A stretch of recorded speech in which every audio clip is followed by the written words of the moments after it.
My cat, Midnight, is about 12 years old. She is, and has always been, one of the sweetest cats I own. Like curls up on my chest under the blankets, licks my cheek, and purrs herself to sleep. I've had her for almost 10 years, and she is my baby. She's very nervous around others because, before coming to me, her previous owner abused her and tried to drown her in a river. So she'll usually hide under a bed or a couch when my boyfriend and I have company. She may come out if our friends are quieter or if we're not moving around much. A friend of ours came by today with her son, about 7 years old. He knows we have cats. Our other cat, Rocky, is a ham. He's a huge fluffy cat that loves people. He will approach anyone and flop across you as long as you pet him. So when her son asked where the cats were, we directed him to Rocky, but he said he wanted to see Midnight. I explained that she's shy, so she's hiding. Shortly after, I watched her come barreling out of the bedroom and into the corner of the kitchen. So I scooped her up and she was shaking. My friend's son ran out after her, laughing. I told him again that she's shy and now she's scared. I warned him that, if she gets scared, she is a very small cat, she might scratch him to protect herself and that he should leave her alone. I put her back in my room and shut the door. I told my friend what I had told him and she took him into the backyard with my BF so he could start grilling up lunch. At some point, her kid came back inside while I was cooking and went into my room. He ended up cornering Midnight and in self-defense, she scratched him. And since he had his face near her, she got him good down the side of his face. He started screaming and crying and told his mom that my cat attacked him. My friend was furious because her son was so badly hurt. I will admit, it did look painful. I think he pulled away while she was scratching and her claws got caught in his skin. She said that if I didn't get my vicious cat put down or declawed, she was going to sue us for her kids' medical bills and medicine, etc. I didn't even pretend to consider either option. Declawing is cruel, and I'm not putting down my baby for protecting herself after I warned him and separated her. But my neighbors, who heard the commotion and came over to check on everyone, insisted that, no matter how sweet my cat was before, she seriously injured a child and that something needs to be done. Am I the idiot for refusing to declaw or put down my cat? Not the idiot. It's the kid's own damn fault for cornering her after you repeatedly told me not to. You did everything you could besides literally kicking the kid and parents out of your house. Any cornered animal will attack, especially one who had previously been abused. Good on you for rescuing Midnight BTW. Maybe help pay any medical bills if possible just so they don't call animal control, but I really think it's the kid's fault. It would be different if you hadn't already told them and locked Midnight away separate for the inherent reason that she is shy. Not the idiot. You warned the kid, and 7 is enough to know don't touch, leave it alone, stay out. You removed the cat after the first case of harassment and they went after it again. Where were their parents and why didn't they stop this? This is their negligence and refusal to teach the child better. They let this kid run up to dogs in closed-off areas, dogs that want to be left alone, and the owner made a point to remove him from them, do it after being told no. They need to parent. Not the idiot. When I was a little kid, I was warned not to touch a dog by my dad because the owner warned him that it would bite me. I did it anyway. It bit me in the face, I had to get stitches, and I still have a scar. My dad said to me, when I had a face full of stitches, well, bet you learned something. That dog lived for years afterward, and I learned the word no was very important when handling animals. The mother should use this as a teachable moment for her son. If not, she's making a monster that ignores boundaries and doesn't care about consent. For context, I am now 18 years old. I tried to keep it simple, but sorry if it's confusing. My parents separated when I was 3 and they have always been on good terms, so they shared custody. My mom remarried 2 years after the separation, and so I have grown up with my mom, my dad, and a stepdad. This isn't a cliche stepdad is the bad guy thing, we've always gotten along, and I have always seen it as a bonus to have an extra parent. I have always loved and respected him, and have always told him that. It took a while, but when I was 10 I started calling him dad, which is also the same term I use for my bio dad. It took me a while, because I wanted to make sure my bio dad was comfortable, and also my stepdad.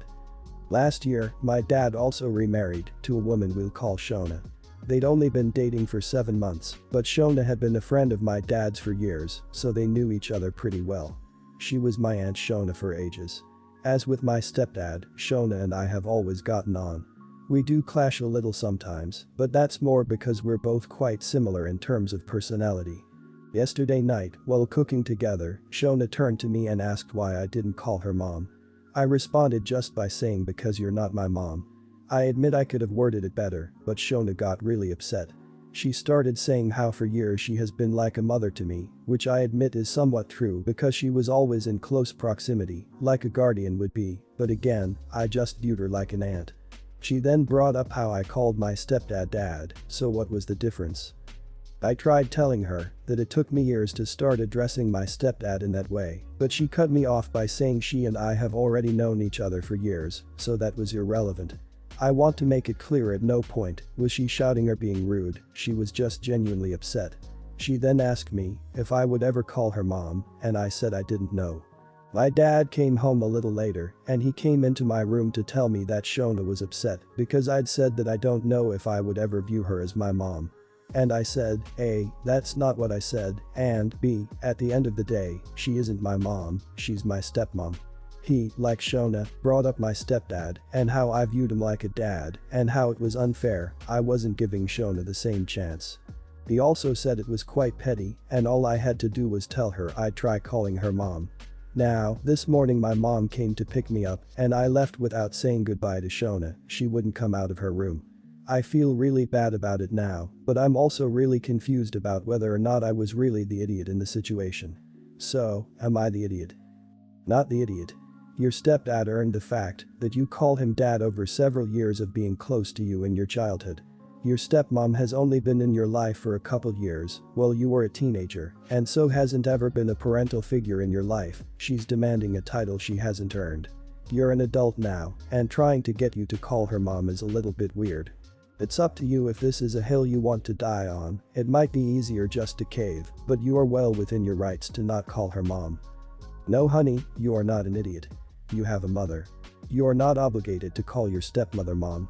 You explained very well that although you have known Shonda for a long time, she is not your mother. You do not have to call her mom. You don't even have to try to call her mom.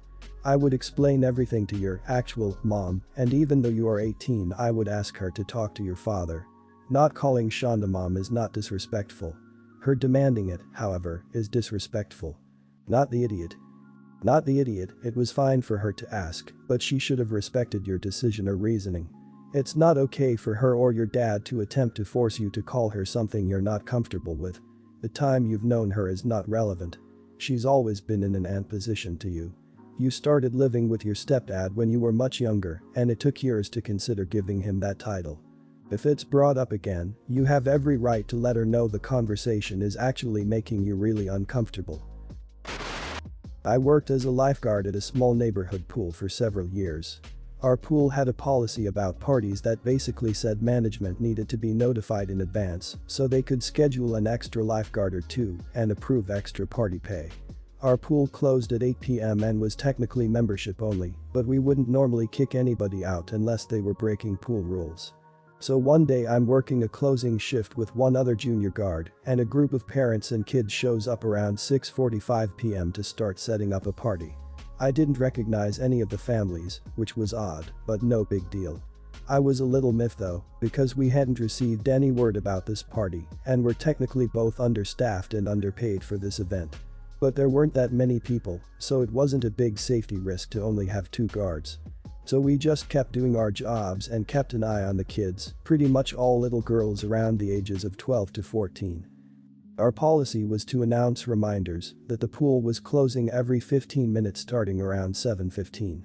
By 7:45, seeing that the partygoers were the only ones still at the pool and that they hadn't made any effort to start cleaning up, the other guard and I started exchanging displeased looks with each other.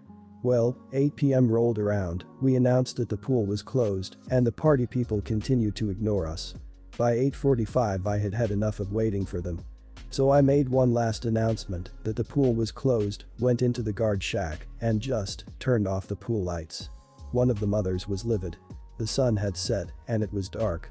Not total darkness, I only turned off the large overhead lights. There was still plenty of light coming from the pool lights and the street lights around us. But that didn't matter to the absolute Karen who stormed her way over to us. She started yelling, mostly repeating stuff like "you never turn the lights off on guests." This pissed me off because at this point I was about 90% sure none of them were actually members, but having no way to confirm that, I just explained to her the pool rules and that we needed to lock up as calmly as I could. After a few minutes, the junior guard stepped in and started arguing with her. I let her go for about a minute or two before I said something to the effect of "let it go, it isn't worth it," to which the Karen self-righteously replied, "That's right, it's not." I turned the lights back on and we basically just glared at the group as they awkwardly began to clean up their party.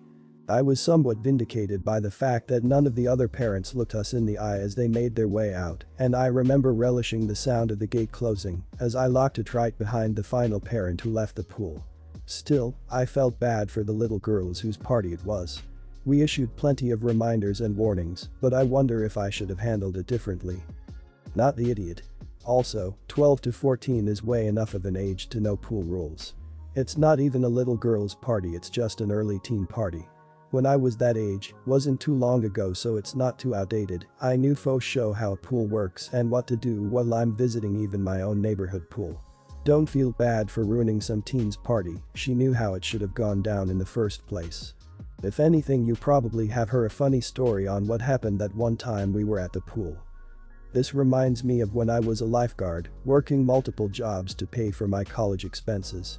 One afternoon there was a birthday party for some little girls. I had an important gig after my lifeguard shift, so I showered and cleaned up and was saying my goodbyes to my coworkers when a little girl from the party walked up to me and asked if I liked cupcakes.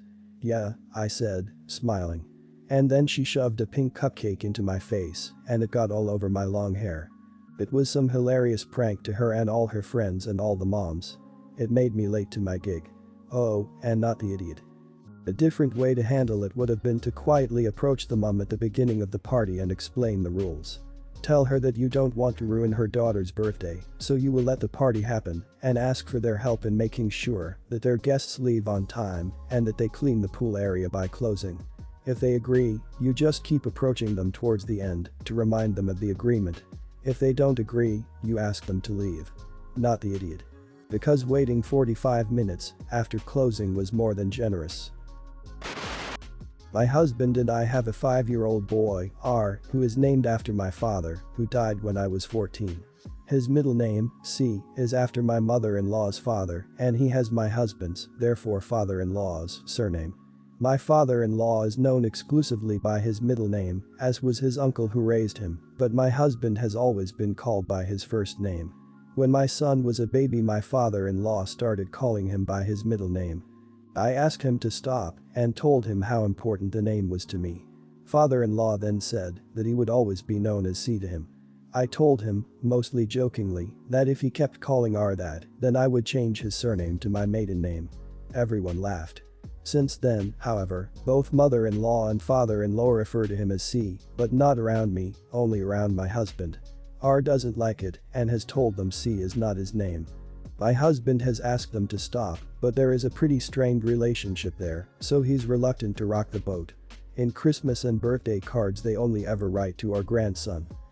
The day the in-laws had come round for a visit, and just as they were getting up to leave, father-in-law called my son C in front of me. I said who, very loudly, but father-in-law just walked off to the car. Mother-in-law had missed it, but could see I was upset and asked what was wrong. I told her and said that I thought it was incredibly disrespectful. I did swear a few times, but then apologized and explained it was just because I was so angry. She was not impressed. She told me that I was being ridiculous and that it wasn't important. That it was to me, and that if it wasn't important to them, then they should call him by his given name. Father-in-law had then come back to see what was happening, and mother-in-law was laughing when she told him that he'd upset me. He also laughed and said story of my life before going back to the car. My husband understands how angry I am, but doesn't think the fight is worth it. He's right in that we can't change them, but my current attitude is that if they can't call him R, then they don't see him. There is very little positive interaction between them generally anyway. When we're around them they tend to ignore us and just argue with each other. I'm also not going to go into the bad side, bigoted, Brexit voting views they have discussed in front of my son in the past. Am I being ridiculous? It is just a name really, and everyone else who matters calls him R. Luckily he was playing at the end of the garden so didn't hear any of it, but he's picked up that I'm angry and keeps giving me lovely cuddles. Not the idiot at all. What the hell is the story of my life? Father-in-law is playing the victim card as if he's not being super disrespectful. Your child. Your name for him. Your in-laws sound terribly entitled and bossy. They should respect you and your wishes. This is your child. If your in-laws are disrespectful, and it sounds like they are in general, you should seriously consider whether the relationship is worth it. You could also just spend less time with them. There has to be consequences for them disrespecting your wishes. Not the idiot. Honestly, the moment your son told them he didn't like being called that and they continued should have been the end of their privileges as grandparents. At this point, it's not only about disrespecting you and the memory of your father, but now they're disrespecting your son and his wishes. Doing that to a 5-year-old is teaching him that kind of behavior is acceptable and normal. Go Mama Bear and put a stop to this now before they do damage. If they laugh it off then it's time for a timeout for the grandparents until they can abide by your son's wishes. Not the idiot, you can set the stage here too. I would explain to your mother-in-law probably that every time they use the name C it comes off as very disrespectful. That you lost your father and it means a lot to be able to name your son after him. Tell them every time they purposely choose to use the wrong name it insulting to you, your son, your husband, and crap, even your father's memory. At that point, if they don't stop you would be completely in the right to just not interact with them and only allow supervised visits.